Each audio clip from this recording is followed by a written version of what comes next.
Hello students, क्या हाल चाल? बढ़िया, मज़े में? यस। तो ये आज जो हम वीडियो बनाने वाले हैं, मुझे लगता है बहुत दिनों के बाद आज हम ये वीडियो देख रहे हैं। और हालांकि इसके पीछे बहुत सारे रीजंस है, लेकिन चलो अच्छी शुरुआत है। शुरुआत अच्छी तो सब अच्छा है ना। तो आज के इस वीडियो में हम देखने वाले बच्चों सब्सट्रैक्शन ऑफ वेक्टर, जो कि बहुत ही इंपॉर्टेंट और बहुत ही खूबसूरत सा कंटेंट है।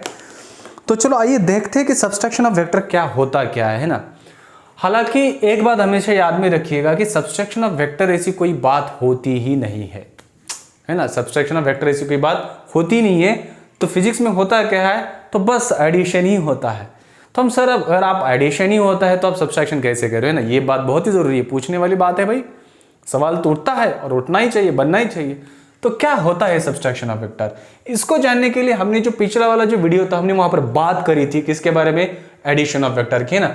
और वहां पर हमने क्या करा था कि भाई अगर मानो कि ये एक वेक्टर है, सपोज ए वेक्टर, और दूसरा एक वेक्टर है, सपोज क्या है, बी वेक्टर, और इसके बीच का एंगल क्या है? थीटा है।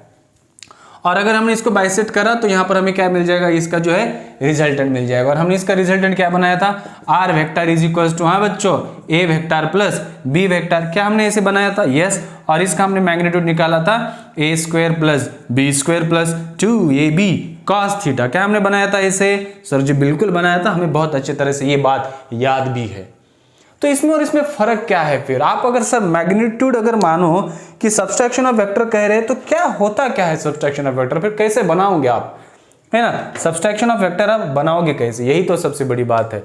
तो बच्चों सब्सट्रैक्शन ऑफ वेक्टर आपको याद भी होगा कि ये सब्सट्रैक्शन ऑफ वेक्टर लिखा कैसे जाता है पता है? R vector is equal to A vector plus minus B vector, ये ऐसे लिखा जाता है। This is called as the subtraction of vector. क्या ये सब्सट्रैक्शन बन रहा है? नहीं, एक्चुअली है ये क्या? ये तो यार एडिशन ही तो है। क्या है? एडिशन ही तो। किसका? ये दो वेक्टर का, ये और बी वेक्टर का एडिशन ही है।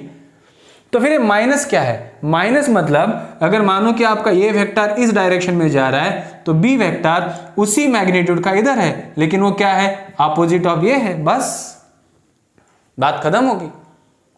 अपोजिट ऑफ क्या है? ये है। तो क्या इसका मैग्नीट्यूड सेम होगा? हाँ, इसका मैग्नीट्यूड है।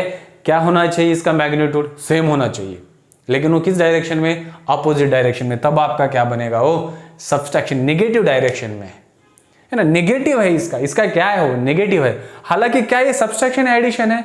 एडिशन है। ये क्या रिप्रेजेंट करना है? नेगेटिव डायरेक्शन में रिप्रेजेंट कर रहा है, बस, बाकी कुछ भी नहीं बच्चों। इसे कहा जाता है सब्सट्रैक्शन ऑफ वेक्टर। क्या कहा जाता है? Subtraction of vector. क्या हम इसे सब्सट्रैक्शन ऑफ वेक्टर कहेंगे या एडिशन ऑफ वेक्टर? एक्चुअली हम इस सब्सट्रैक्शन ऑफ वेक्टर को एडिशन ऑफ वेक्टर ही कहेंगे। बस दूसरा जो वेक्टर होगा वो किस दिशा में होगा? उसके विपरीत दिशा में होगा, यानी कि अपोजिट डायरेक्शन में होगा। इससे ज्यादा कुछ भी नहीं है। तो करना क्या है? चलो आइए देखते हैं कि ये कंसेप्ट करा कैसे जाता है, पढ़ा कैसे जाता है, और ये पढ़ाया कैसे जाता है। इसके बारे में हम इस क्लास में बात करेंगे, है ना। तो इसको पढ़ने का बहुत ही आसान सा तरीका है। चलो मानो कि अपना ये ए वेक्टर है बच्चों, ठीक है सर। ये क्या है अपना? हाँ, बी वेक्टर है, वेरी गुड। और इन दोनों के बीच का क्या है? ये एंगल वाह है। क्या है एंगल वाह? थीटा। और इसके बीच का ये क्या बना राजा? रिजल्टेंट, जो कि होगा ए वेक्टर प्लस बी वेक्टर। अब हम क्या करेंगे पता है आपको? कि हम बस दूसरे अपोजिट डायरेक्शन में इसका एग्जैक्ट अपोजिट बनाएंगे, और वो क्या बनेगा? आपका नेगेटिव वेक्टर बनेगा। और कैसे बनाएगा? ये ऐसे डिग डिग डिग डिग डिग डिग डिग डिग। ये क्या बना? मैग्नीट्यूड सेम है, बस डायरेक्शन बच्चों क्या है? अपोजिट है। मैंने पहले ही कहा था कि किसी भी वैल्यू का मैग्नीट्यूड क्या रहेगा? पॉजिटिव हमेशा रहेगा। क्या रहेगा? हमेशा पॉजिटिव ही रहेगा। लेकिन हम यहां पर क्या ले? निगेटिव। क्यों? क्योंकि हमने बस इसका अपोजिट बनाया, बात खत्म हो गई। क्या बनाया हमने? इसका अपोजिट बनाया। अब मुझे इतना बताइए कि ये जो एंगल बचेगा यहां पर, ये एंगल कितना रहेगा, है ना? अगर हम पूरा एंगल ले लेंगे तो ये एंगल कितना हुआ? 180 हुआ कि नहीं हुआ? यस। और ये एंगल कितना है? थीटा। अगर मुझे इतना चाहिए तो मैं इसको सब्सट्रैक्ट करूं तो कितना मिल रहा है? 180 माइनस थीटा मिल रहा है। क्या बात है, बहुत बड़ी, है ना। तो ये जो एंगल बनेगा आपका, ये जो भी एंगल होगा वो कितना होगा? 180 माइनस थीटा होगा। और इसका जो रिजल्टेंट बनेगा वो किधर बनेगा? क्या ये रिजल्टेंट इसके ऊपर बनेगा कि इसके नीचे बनेगा? ए हमें पता है रिजल्टेंट कभी भी दो वेक्टर के बीच में बनता है ना। जैसे कि ए और बी में बना था, अब ये वेक्टर किस में बनेगा, ये और इसमें बनेगा, मतलब आपका जो रिजल्टेंट है वो रिजल्टेंट इधर होगा। अब यहां का रिजल्टेंट क्या होगा, this, yes, plus this vector and this is what, हाँ, माइनस बी वेक्टर। तो क्या मैं इसको ऐसे लिखूं, R vector is equal to A vector minus B vector.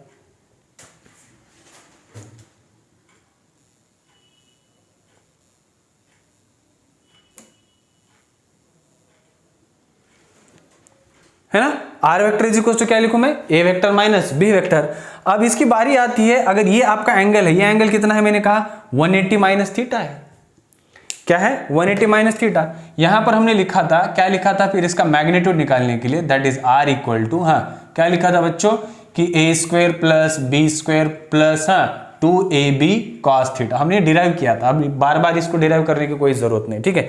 तो फिर यहां पर क्या लिखोगे आप, अब यहां पर क्या लिखोगे, ये जो r है, ये r की मैं बात कर रहा हूं, ये इसके मैग्नीट्यूड क्या लिखोगे आप, तो क्या इसका मैग्नीट्यूड ऐसे होगा, अब r is equal to A square plus B square. देखो ये जो r है, ये r हमेशा पॉजिटिव में ही रहेगा, ये पॉजिटिव ही रहेगा, ये भी पॉजिटिव ही रहेगा। भाई साहब ये जो माइनस है ना, ये माइनस हम यहां पर नहीं ले सकते। अगर आप ये सोच रहे होंगे कि minus B whole square becomes what, B square, तो ये कंप्लीट गलत होगा। ये क्या होगा, गलत होगा, ऐसे मत सोचा करो आप। इसको आपको पॉजिटिव ही लेना है, इसको आपको निगेटिव नहीं लेना है। क्यों, क्योंकि ये r जो है ये मैग्नीट्यूड है और उसका मैग्नीट्यूड हमेशा क्या रहेगा, पॉजिटिव ही रहेगा। अरे भाई साहब अगर इसकी लेंथ 3 सेंटीमीटर है तो इसकी लेंथ भी क्या होगी, 3 सेंटीमीटर ही होगी ना। तो 3 सेंटीमीटर क्या हो, मैग्नीट्यूड, क्या हो 3 सेंटीमीटर निगेटिव हो सकता है, कोई लेंथ निगेटिव हो सकती है क्या, नहीं हो सकती। डायरेक्शन हमने माइनस लिया है, मैग्नीट्यूड नहीं, उसकी लेंथ हम माइनस नहीं करते, जितनी लेंथ है उतनी लेंथ वही रहेगी ना, है ना। जैसे कि अगर आपने यहां तक लिया, मानो कि ये कितना है बच्चों, 3 सेंटीमीटर है क्या, इसका डायरेक्शन ये है, उसी लेंथ का अगर मैंने यहां पर ले लिया तो ये भी कितना है, 3 सेंटीमीटर ही है। हालांकि इसका डायरेक्शन बदल चुका है, लेकिन लेंथ क्या अलग हुई है क्या, नहीं, लेंथ तो सेम ही है, लेंथ में कोई बदलाव नहीं, यही तो किस्सा है, ठीक है। ए स्क्वायर बी स्क्वायर, अब यहां पर क्या ले लोगे आप, बोलो, प्लस ले लो, है ना। अब ये 2ab, अब इन दो वेक्टर्स के बीच का एंगल कितना है, 180 माइनस थीटा है, that is what, come on, cos कितना आएगा बच्चों, कॉस होगा 180 माइनस थीटा, है ना। कॉस कितना बना, 180 माइनस थीटा बना, ये उसके बीच का एंगल है, देखिएगा। अब ये रिजल्टेंट किधर बनेगा सर, ये रिजल्टेंट है ना, यही तो रिजल्टेंट है। तो बचा क्या फिर, ये r is equal to magnitude, मैं इसलिए ले रहा हूं कि आपको समझे कि हमेशा ये r की वैल्यू पॉजिटिव ही होती है, ठीक है। अब भाई साहब ये क्या लिखोगे आप, A square plus B square minus 2ab cos theta. अब बोलो सर ये कैसे लिखा आपने, अरे भाई ये cos 180 माइनस थीटा क्या होता है, माइनस cos थीटा होता है, खत्म। वो क्या हुआ, माइनस cos थीटा हुआ। This is your resultant magnitude of this subtraction of vector, magnitude of subtraction of vector. अब यहां पर बात आती है, हमने ये तो डायग्राम पढ़ी कि ये ए वेक्टर, ये बी वेक्टर, इसके बीच का एंगल ये थीटा, ये r equal to A vector plus B vector हुआ, और हमें सबट्रैक्शन करने के लिए हमने क्या करा, बस इसको अपोजिट डायरेक्शन में बनाया, वो माइनस बी हुआ, ए वेक्टर हुआ, इसका मैग्नीट्यूड बना और इसका एडिशन बना, r vector is equal to A vector plus minus B vector, और इसी तरह से हम इस इक्वेशन तक आए। अब यहां पर सवाल उठता है, ये क्या सवाल उठता है कि सर थीटा कौन सा ले, क्या ये थीटा ले, ये जो थीटा, ये थीटा कौन सा ले, क्या ये थीटा ले या ए थीटा ले, ये सबसे बड़ी बात है ना। जैसे अगर मैं यहां पर एग्जांपल ले लूं, दो वेक्टर है ना, ये मानो कि बी वेक्टर और ये मानो कि ए वेक्टर, और इसके बीच का एंगल कितना है बच्चों, 60 डिग्री है। और मैंने तो पहले ही बताया था कि जब भी आप एंगल ले लो, आप एंगल दो वेक्टर के बीच का एंगल होना चाहिए, बाहर का एंगल नहीं होना चाहिए, क्लियर है। और हमने क्या करा, अब यहां पर तुरंत ही हमने क्या करा कि इसका निगेटिव डाला ऐसे, और ये आया आपका माइनस बी वेक्टर, और यहां पर ये एंगल बना जो कि कितना बनता है, 180 माइनस 60 बनता है, ये 120 बनेगा। ये कितना बनेगा, 120 बनेगा। अब यहां पर लेना क्या है, देखिएगा, क्या हम ये 60 डिग्री ले लें या ये 180 माइनस 60 डिग्री ले लें, कौन सा एंगल लेना, कौन सा एंगल है बच्चों। हमने यहां पर माइनस लिया है, समझ में आ रहा है, हमने यहां पर माइनस लिया है सबट्रैक्शन के केस में, तो आपको कौन सा एंगल लेना पड़ेगा, ये 60 ही लेना पड़ेगा। आ रहा है समझ में, इन दोनों के बीच का ही एंगल ले लो जो ओरिजिनल है, है ना, जो पहले से बना हुआ है ना, उन दोनों के बीच का एंगल लेना है आपको। ये 180 माइनस थीटा लेने की जरूरत नहीं है, इतना आपको समझना है बच्चों, बाकी अपने आप होते रहेगा, बाकी सब अपने आप होते रहेगा। आ रहा है समझ में कि नहीं आ रहा है? ठीक है, तो चलो मैं ये और एक डायग्राम बनाता हूं यहां पर, तो ताकि कुछ डायरेक्शंस वगैरह निकालेंगे ना, तो ये समझ में आ गया ना। मैग्नीट्यूड हमेशा किस में रहेगा? पॉजिटिव में रहेगा। आ रहा है समझ में? ये आपके दिमाग में होना चाहिए। तो ये क्या हुआ? सब्सट्रैक्शन ऑफ वेक्टर का मैग्नीट्यूड है, वो क्या है? A square plus B square minus 2ab cos theta, और ये थीटा दो एंगल के बीच का होगा, है ना, ये थीटा होगा, ये वेक्टर और बी वेक्टर के बीच का होगा, इसलिए तो हमने यहां पर माइनस निकाला है। और यहां पर लिखा ना cos 180 माइनस थीटा, तो ये आएगा। ठीक है सर, बहुत अच्छी बात। अब डायरेक्शन, अगर कई बार होता है ना कि डायरेक्शन निकालो भाई साहब, डायरेक्शन पूछता है, तो डायरेक्शन पूछने के लिए तो सिंपल सा जवाब तो सिंपल है रे, ये आपका बी वेक्टर है, ये आपका ए वेक्टर है, इन दोनों के बीच का एंगल थीटा है। मैंने बस इसको क्या करा, यहां पर ट्रेस करा, ये आपका क्या हुआ? माइनस बी, ऊपर वाले के छोड़ दो अब आप। क्लियर? इन दोनों का रिजल्टेंट ये आर होगा, है ना। चलो मानो ये आपका अल्फा है। पैरेललोग्राम तो आप सभी को पता है, वेक्टर एडिशन बाय पैरेललोग्राम है ना। तो ये पैरेललोग्राम बना ऐसे, ये ऐसे टुक टुक टुक, ये ऐसे टुक टुक टुक टुक, बात खत्म हो गई, है ना। तो यहां से आप tan अल्फा निकाल सकते हो। क्लियर? tan अल्फा निकाल सकते हो। आइए भैया, ये पूरा एंगल कितना है? 180 माइनस थीटा है ना, ये थीटा था, ये 180 माइनस थीटा, तो tan अल्फा क्या होगा भैया? tan अल्फा क्या होगा? यहां पर होगा b, हाँ, साइन 180 माइनस थीटा होगा, डिवाइडेड बाय ये प्लस कमान b cos 180 माइनस थीटा होगा, है ना। अरे भैया समझ में आ रहा है कि नहीं? ये क्या होगा? cos होगा ना, ये क्या होगा? साइन होगा ना। तो tan क्या होता है? अपोजिट। अपोजिट मतलब क्या आया? b sine theta. समझ में आ रहा है कि नहीं आ रहा है? अरे tan अल्फा ये अपोजिट हुआ, ये ऐसे, तो ये साइड कौन सी बनी आपकी? ये बनी, तो ये क्या साइड होती है? b साइन, इन दोनों का एंगल कितना है? 180 माइनस थीटा है। खत्म बात। तो ये तो कर रहे हैं हम। तो tan alpha is equals to b sine theta ही होता है। क्यों? साइन 180 माइनस साइन थीटा, और यहां पर ये cos 180 माइनस, अब भी हमने ऊपर लिखा ना b cos थीटा, तो ये हुआ राजा आपका tan अल्फा। अगर कोई बोलेगा कि नहीं सोना, हम ना दूसरा एंगल ले लेंगे, कौन सा? ये एंगल ले लेंगे, ये बीटा ले लेंगे, ठीक है, तो फिर भी निकालो आप, बस वैल्यू चेंज करो। tan beta is equal to B की जगह पर ये रख दो, ये साइन थीटा, ए की जगह पर बी रख दो, और यहां पर ये cos थीटा रख दो, बात खत्म हो गई। आपको क्या मिला? tan बीटा मिल गया। हैप्पी बंदा? यस सर, बहुत अच्छे बॉस, बहुत खुश है सर हम इससे। क्लियर? तो मैग्नीट्यूड क्या है? ये r vector is equal to magnitude of r is equal to under root A square plus B square minus 2ab cos theta, और इसका क्या बना? डायरेक्शंस बना। बच्चों इस तरह से ना आप कोई भी सवाल बना सकते हो। समझ में आ रहा है कि नहीं आ रहा है? ये थीटा आपको कहां से लेना है ये समझना है। ये वैल्यूज हमेशा पॉजिटिव ही रहेगी। कोई भी वैल्यू, अगर आपको कोई कहेगा कि ये बी स्क्वायर इसलिए आया है कि ये माइनस बी स्क्वायर करा है, तो कंप्लीटली ये रॉन्ग होगा बच्चों, है ना। तो कभी भी अगर आपको कोई पूछेगा कि सब्सट्रैक्शन ऑफ वेक्टर कोई चीज फिजिक्स में होती है क्या? नहीं होती है। तो एक्चुअली होता क्या है?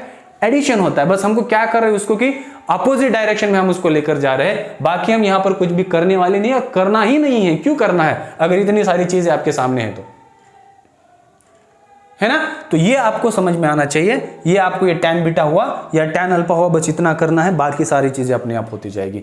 तो हम यहां पर क्या करेंगे? कुछ एग्जांपल्स करेंगे। सब्सट्रैक्शन ऑफ वेक्टर बस इतना ही है, और एग्जांपल्स अच्छे अच्छे एग्जांपल्स करेंगे। आपको मैं करवाऊंगा एग्जांपल, और वहां से आपको और अच्छी तरह से बातें क्लियर हो जाएगी कि सवाल कैसे बनाना है या कंसेप्ट कैसे समझना है। ठीक है, बस जब कभी भी अगर आपका सब्सट्रैक्शन के ऊपर कोई सवाल आता है तो हमेशा उसका अपोजिट निकालो, उसके बीच का एंगल मेजर करो।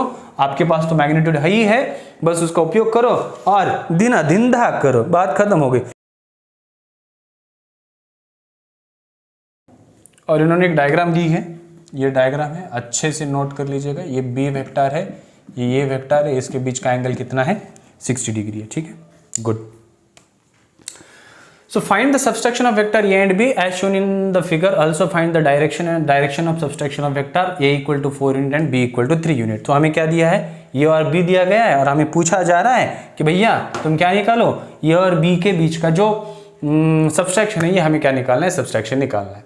अब सबट्रैक्शन निकालने के लिए सर हमारे पास तो एक ही सवाल है, क्या करना है? ये निकालो ऐसे डिग डिग डिग, है ना, ये माइनस b हुआ, इसका और इसका मैग्नीट्यूड क्या है, सेम है। तो ये एंगल कितना हुआ हमारा 180 माइनस थीटा हुआ, मतलब कितना है ये 120 डिग्री हुआ, क्योंकि 180 माइनस 60 कितना होता है 120 डिग्री तो होता है।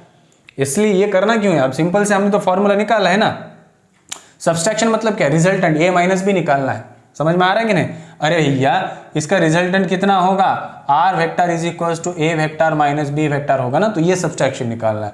तो ये R is equal to under root A square plus B square minus 2ab cos theta. मैंने कहा था आपको, अब थीटा कौन सा लोगे, 60 लोगे 120, 60 लेना है, 120 काहे लोगे आप, है ना। So R is equal to under root A कितना है बाबा 4, कितना है 16, ये 9 माइनस 2 इंटू 4 इंटू 3 इंटू कॉस 60, है ना। बहुत ही सही है ये, समझ में आ रहा है कि नहीं आ रहा है। अभी आर इक्वल टू कितना होगा, ये 16 माइनस 19 25 माइनस 2 इंटू 12। अब cos 60 कितना होता है, cos 60 कितना होता है सर जी, cos 60 कितना, अब भी ये तो बहुत ही सिंपल है, इसलिए तो मैं बता रहा हूँ 0 degree 30 degree 45 degree 60 degree 90 degree, इसको छपवाइए आपके दिमाग में, है ना। तो ये साइन होगा और ये कॉस होगा, ठीक है। साइन क्या होता है पता है, 0 होता है, ये हाफ होता है, ये 1/रूट होता है, ये कितना होता है √3/2 होता है, और ये 1 होता है। अब उल्टा करिए इसको, 1 √3/2 1/2 फिर 1/√2 फिर क्या होगा 0 होगा। अब हमें बताइए cos 60 मतलब क्या पाया, ये 1/√2। अरे भैया क्या है 1/√2 है ना, ये 1, अरे ये ऐसे √2 और ये बनेगा 2 बनेगा सर जी। सो ये 1/2 खचा, तो r इज इक्वल टू क्या बचा बच्चों, सो 25 माइनस 12 मतलब आंसर कितना आया √13, ये आपका r हुआ। बहुत ही बढ़िया, है ना। ये सब्सट्रैक्शन हुआ, सब्सट्रैक्शन मतलब क्या है, that is a minus B mod, mod क्यों, क्योंकि ये हमेशा क्या रहता है पॉजिटिव ही रहता है। तो कितना आया √13 आ गया। अब पूछा है कि यार डायरेक्शन भी निकालो। अब डायरेक्शन कौन सा निकाले, मानो कि ये इसका क्या है रिजल्टेंट आर है, ये एंगल कितना है अल्फा है, तो tan अल्फा तो हमने पहले ही लिखवाया था, क्या था formula b sin theta divided by ये माइनस b cos थीटा था सर, है ना। तो ये b कितना है आपका 3 है, साइन कितना है 60 है, थीटा कौन सा लेना है ये थीटा दोनों के बीच में, ठीक है, डिवाइडेड बाय ये कितना है हमारा 4 है, माइनस b कितना है 3 है, और ये cos 60 लेना है, बात खत्म हो गई। अब sin 60 cos 60 कितना आता है, रख दो वैल्यू, अगर आप इसको रखोगे तो कितना आएगा 3 इंटू साइन 60 कितना है बच्चों √3/2 है, डिवाइडेड बाय 4 माइनस 3 cos 60 कितना है 1/2 है, तो कितना आया बच्चों ये अगर 2 हम नीचे ले लेंगे तो कितना होगा, ये होगा 3√3, ये होगा 2, और ये कितना बनेगा 2 4 जा 8, 8 माइनस 3 5, 5/2 होगा कि नहीं होगा। सो 3√3 डिवाइडेड बाय ये 2 कैंसल 5 बना कि नहीं बना, हाँ। तो यहां से alpha is equal to tan inverse क्या होगा 3√3 डिवाइडेड बाय 5, ये हमारी वैल्यूज बन जाएगी। मतलब एग्जाम्पल बहुत ही आसान है ना, ये समझ लेना है आपको। क्या ये समझ में आया एग्जाम्पल, फटाफट इसको ना नोट करवा दीजिए, लिख लीजिए नोटबुक में, आसान सा सवाल है। अब यहाँ पर ना कुछ मैं स्पेशल केसेस बनाता हूँ आपको। अब सॉरी, ये स्पेशल केसेस कहाँ से ला रहे सर आप, है ना। ये ऐसे कुछ सवाल, अनगिनत सवाल हमारे कभी कभी जहन में आते हैं और उसको हम क्या करते हैं हल करने की कोशिश करते हैं, लेकिन होता नहीं कुछ भी। चलो छोड़ो बच्चों, एक स्पेशल केस ये है। स्पेशल केस बहुत ही इंपॉर्टेंट सा केस है बच्चों, स्पेशल केस जिसमें कि कुछ फॉर्मूले पूछे जाते हैं, तो इसलिए मैंने कहा कि यार चलो बता देते। अगर मानो कि दोनों का मैग्नीट्यूड सेम है, दोनों के बीच का एंगल अगर मानो कि ये चीज़ है बच्चों कि ये एंगल ये है और ये बी वेक्टर है और दोनों का मैग्नीट्यूड क्या है सेम है। Suppose B vector is equal to A vector और इन दोनों के बीच का एंगल दिया है थीटा, और उन्होंने पूछा है कि इसका जो रिजल्टेंट है वो निकालो, रिजल्टेंट कितना है वो निकालो, that is A minus B vector निकालो, मैग्नीट्यूड की बात कर रहा हूँ। तो ये क्या होगा R is equal to under root formula लिखते हैं A square plus B square minus 2ab cos theta, है ना। ये तो हम सभी को पता है, ये फॉर्मूला है। यहाँ पर तुरंत हम क्या कर देते हैं पता है कि इसको वैल्यूज लिख देते थे। आर इज इक्वल टू क्या बना फिर ये ए स्क्वायर, है ना, please A square minus 2a² cos theta, है ना, ठीक है, चलेगा ना, दौड़ेगा सर। तो बच्चों ये r इज इक्वल टू, मानो मैंने इसको ऐसे लिया तो ये कितना हुआ 2a² हुआ, ये -2a² हुआ और ये cos थीटा, तो ये r इज इक्वल टू, मैंने क्या करा कि इस 2a² को कॉमन लिया, 2a² बचा 1 - cos थीटा। अब यहाँ पर कुछ ट्रिग्नोमेट्री आइडेंटिटी यूज कर रहा हूं मैं, 1 - cos theta is equal to 2 sin² θ/2, क्योंकि बहुत बार ना क्वेश्चंस पूछा जाता है सिंपली डायरेक्टली, ठीक है। तो r इज इक्वल टू क्या है, कमन 2a², क्या लिखा मैंने, हाँ 2 sin² θ/2, क्लियर। 2 × 4, ये 4 बाहर आ गया, 4a बाहर आया और यहाँ पर क्या बना sin² थीटा sin θ/2, रूट के बाहर आने के बाद sin θ/2, सॉरी ये 2a। ये फॉर्मूला है बच्चों, बहुत ही इंपॉर्टेंट है। जब भी 2 वेक्टर्स होते हैं सेम होते हैं, अगर कुछ एंगल दिया जाता है, आपको अगर रिजल्टेंट निकालना है, बात खत्म हो गई, ठीक है। फॉर एग्जाम्पल, जैसे कि अगर मैं एग्जाम्पल करूं, मानो कि दो इसके बीच का एंगल दिया है 60 डिग्री और आपको पूछा है कि r निकालो, जो कि a इक्वल टू क्या है, b है ना, a इक्वल टू क्या है, b है। ये आपको 60 डिग्री दिया है, ये a वेक्टर है, ये b वेक्टर है, जो कि उसका मैग्नीट्यूड क्या है, सेम है। अगर मैग्नीट्यूड सेम है तो क्या निकलेगा formula, r is equal to 2a sine 60/2, जो कि कितना हुआ, r equal to 2a sign 30 हुआ। साइन 30 कितना होता है, हाफ होता है, so r is equal to, ये खत्म हुई बात। समझ में आ रहा है कि नहीं, साइन 30 कितना होता है, ये हाफ होता है ना राजा, 2a into what, half, cancel 2, तो कितना बना, ये बना, that's it, r equal to ये बना। तो ये चीजें इसके लिए ना ये जरूरी है बहुत सारी, क्योंकि हमें क्या करना है कि कोई भी कॉम्पिटिटिव एग्जाम में आपका आंसर जितना जल्दी आ जाए उतना आपके लिए अच्छा है। तो इसलिए ये कुछ चीजें ना आपको याद में रखना बहुत जरूरी है। आशा करता हूं आपको ये समझ में आया होगा, ठीक है ना। तो एक स्पेशल केस है और इसमें हम आगे जाकर थोड़ा सा बात करेंगे इसके ऊपर, लेकिन तब तक के लिए बस ये है, चलो ठीक है ना। और एक एग्जाम्पल करते हैं, क्या एग्जाम्पल है देखते हैं। एग्जाम्पल क्या है कि मानो कि if mod p plus Q is equal to mod p minus Q, find angle between them. Theta पूछ रहा है हमें इसके बीच का क्या सवाल, थीटा पूछ रहा है। इसको करेंगे कैसे पता है, स्क्वायर करो दोनों साइड से, तो क्या है p² plus q² plus 2pq, हाँ cos थीटा, इसका p² plus q² minus 2pq cos theta. अरे भैया ये एडिशन, ये सब्सट्रैक्शन है ना, ये मैग्नीट्यूड है। मॉड का मतलब इसका जो भी रिजल्टेंट होगा वो प्लस में होगा, इसका जो भी रिजल्टेंट होगा वो प्लस में होगा, ठीक है ना। तो ये अगर आप कर लोगे तो p² plus q² plus 2pq cos theta, एक माइनस इसको इधर ले लो, p² माइनस q², ये प्लस माइनस का प्लस हो जाएगा, ये 2pq cos थीटा बना, इक्वल टू क्या होगा, 0 होगा, खचाक खचाक खचाक, ये और ये बचा, तो ये कितना हुआ 4pq cos theta equal to 0। इसको इधर लाओ तो cos थीटा क्या हुआ 0। अब बताओ cos थीटा 0 कब रहता है, जब थीटा इज 0 व्हेन, सॉरी क्या, अरे cos theta tends to 0 when theta is equal to what, 90 और π/2। तो इसका आंसर क्या बना Bhau Sahab ji, so theta is equal to what, 90 degree और व्हाट बच्चों, π/2 इज द आंसर। दोनों के बीच का हमने क्या निकाला, एंगल। अरे भैया ये करने का तरीका मैं बता रहा हूं, ये बहुत ही इंपॉर्टेंट है, ठीक है। चलो आइए नेक्स्ट एग्जांपल करते हैं, जो कि वो भी बहुत खूबसूरत सा है। क्लियर, ठीक।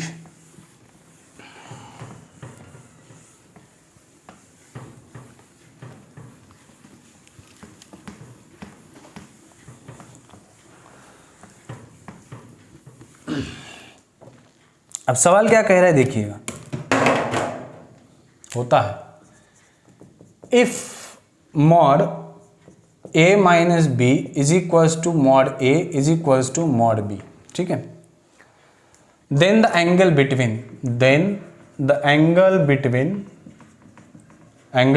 What a and b is, angle between a and b। आ रहा है कि नहीं आ रहा है समझ में, है ना। इसका अगर आप डायग्राम निकालोगे तो ये a वेक्टर हुआ, ये आपका b वेक्टर हुआ भैया, ये थीटा है और ये आपका माइनस b वेक्टर है ना। तो ये माइनस b वेक्टर, यहाँ का मतलब ये और b क्या है, सेम है। तो उन्होंने पूछा है कि ये और बीच का एंगल निकालो। अब इसको निकालने का तरीका क्या है यार, है ना, निकालने का तरीका क्या है, ये सोचना बहुत जरूरी है, ये आप समझिएगा, ठीक है। चलो निकालते हैं, क्या, r is equal to √a² plus b² minus 2ab cos theta.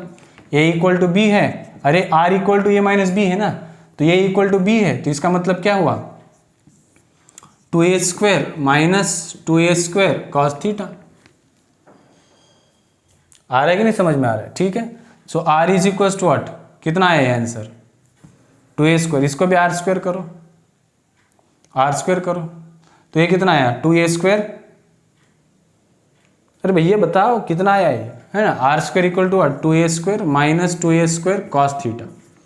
अब r कितना है, यही है ना, ये r है, r नथिंग बट ये नथिंग बट ये, मतलब r equal to a equal to b। तो ये a² बनाओ, इसको ये 2a² बना, ये माइनस 2a² कॉस थीटा। इसको लेकर आओ a² minus 2a² minus 2a² cos theta, ये प्लस हुआ, है ना। ये कितना हुआ minus a² plus 2a² cos theta. तो यहाँ पर बनाइए 2a² cos theta equal to what, a² equal to 0, equal to क्या होगा 0 होगा। a कैंसल तो कॉस थीटा 1/2, दैट्स इट। मतलब थीटा इक्वल टू 60 डिग्री। बाबा रे, ओए होए होए होए आया कि नहीं समझ में आया? अरे भैया इसको इसी तरह करा जाता है क्या, जो हमने फॉर्मूला देखा था r is equal to 2a sine theta by 2, देखा था ना। तो क्या है आंसर, r इक्वल टू ये। अरे वही तो सवाल है कि नहीं है, इसलिए मैं कह रहा था। तो ये फॉर्मूला जबरदस्त है, जबरदस्त फैन आपको होना चाहिए इसका, ठीक है। चलो आइए एक एग्जाम्पल में बताया, ठीक है। दो रिजल्टेंट है बच्चों, क्या दिया है, the resultant R of a vector P and Q is perpendicular to P and P, मतलब आर जो है ना वो पी को परपेंडिकुलर है और R equal to P both, then the angle between P and Q is, ठीक है। बहुत ही सिंपल है, करिएगा कैसे, देखो ये क्या है बच्चों कि p वेक्टर है और इस p वेक्टर को r जो है ना वो ऐसे परपेंडिकुलर है, समझ लीजिएगा। p वेक्टर को r क्या है, परपेंडिकुलर है ना। अब परपेंडिकुलर मतलब अगर मानो कि ये p वेक्टर है और ये दूसरा q वेक्टर है, अब r रिजल्टेंट p को तो परपेंडिकुलर है, इसका मतलब ये ऐसे बना r, है ना। और हमें तो सभी को पता है कि यार ये जो रिजल्टेंट होता है ये दो वेक्टर को बाइसेक्ट करता है, ये ऐसे बाइसेक्ट करता है। लेकिन साला ये तो बाहर आ गया ना, अरे क्या हो रहा है ये जमाने, क्या हो क्या रहा है। तो फिर कैसे करना है इसको, कैसे, तो इसके लिए अब यहां पर हमें सब्सट्रैक्शन ऑफ वेक्टर के यूज करना पड़ेगा बच्चों। कैसे यूज करना है देखिएगा, बहुत गौर से देखिएगा। ये p वेक्टर है, तो अगर ये r वेक्टर इसको परपेंडिकुलर है तो एक बात बताइएगा, क्या ये यहां पर होगा q वेक्टर, नहीं, ये q वेक्टर ना बच्चों यहां पर होगा। अब इस q वेक्टर को यहां लाने के लिए समझ आ रहा है ना आपको क्या करना पड़ेगा, यस, खत्म बात। ये कितना है आपका 90 डिग्री है, ये कितना होगा 90 डिग्री होगा, और ये जो रिजल्टेंट मैग्नीट्यूड होगा ना, ये जो q है ये इसका यहां पर आ गया, आ रहा है समझ में। अब बात बताइए मुझे कि ये भी कितना होगा 90 होगा, ये क्या करेगा आपका बाइसेक्ट करेगा, बाइसेक्ट करेगा मतलब ये एंगल कितना बनेगा 45 बनेगा। तो ये टोटल एंगल वा कितना बना, ये टोटल एंगल कितना बना 135 डिग्री बना। This is the answer. बात खत्म राजा, बात खत्म हो गई। तो इस तरह से ना एग्जाम्पल करा जाता है। तो यहाँ का एंगल कितना बना 135 डिग्री बना बाकी तो इसके बारे में कोई जवाब देने की या कुछ बताने की जरूरत नहीं, बस इस वजह से हमने क्या करा कि ये क्यू वेक्टर इधर बना, ये एंगल हमें कितना बना 45 मिला, तो ऑटोमेटिकली एंगल कितना बना 45, खत्म हो गया। क्लियर हुआ, ये एकदम क्लियर हुआ subtraction of vector. Yes sir ji, ये तो ना पानी पानी हो गया हमारा ये सब्सट्रैक्शन ऑफ वेक्टर। अब इसमें कुछ बचा नहीं है, अब क्या बताओगे इसके आगे। थोड़ा सा बताने के लिए बच्चों कि ये सब्सट्रैक्शन ऑफ वेक्टर का एप्लीकेशंस कहाँ पर होता है। जनरली आपने शायद सुना होगा कि चेंज इन वेलोसिटी, है ना, चेंज इन वेलोसिटी आपने कभी कभी कंसेप्ट सुना होगा मोशन इन 1D में, यहाँ कहीं पर भी। तो वो डेल्टा वी वेक्टर ना क्या लिखा जाता है v2 vector minus v1 vector. तो ये क्या दिख रहा है आपको सब्सट्रैक्शन ऑफ वेक्टर है ना। तो इसको क्या लिखा जाता है delta V vector is equal to v2 vector plus minus v1 vector. मतलब ये एक ऑब्जेक्ट अगर इधर जा रहा है वो किस वेलोसिटी से v1 से मानो, और ये इधर जा रहा है v2 से, तो ये इसके लिए आप यहां पर यूज कर सकते हो। दूसरी बात एक्सेलरेशन के लिए बच्चों, एक्सेलरेशन क्या होगा change in acceleration delta A vector is equal to what, A2 vector minus A1 vector, इसलिए भी हम क्या कर सकते हैं, इसका उपयोग कर सकते हैं, बात खत्म हो गई, है ना। तो इस तरह से कुछ ना सवाल इसके बारे में बनाया जा सकता है। मैं आशा करता हूं कि आप लोगों को ये वीडियो बहुत अच्छा लगा होगा। मैं ये नहीं कहूँगा कि आपको सब्सक्राइब करने के लिए, लेकिन अगर अच्छा लगा हो तो सब्सक्राइब कीजिएगा, नहीं लगा हो तो कोई बात नहीं बच्चों, बस ऐसे ही पढ़ते रहिए, हंसते रहिए, खुश रहिए, खुद का ख्याल रखिए। That's it, continue in the next class.